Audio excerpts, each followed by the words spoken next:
The maps are just visual representations of the data, and every map has an underpinning in data. And so we simply click on the down arrow and view data. This takes us to the spreadsheet view of the data. And as you can see, we have each census tract, each county, the state, the CBSA, and the other columns. And if you wanted to export this to Excel and manipulate it offline, all you would have to do is click Export to Excel and select one of the folders that you're familiar with, and then click Export.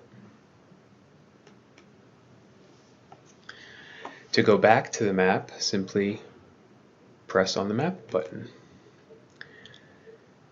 So the other way to get to the data, instead of hitting on the down arrow and view data, is simply clicking on the data grid button to the right of the map button, and you get there the same way.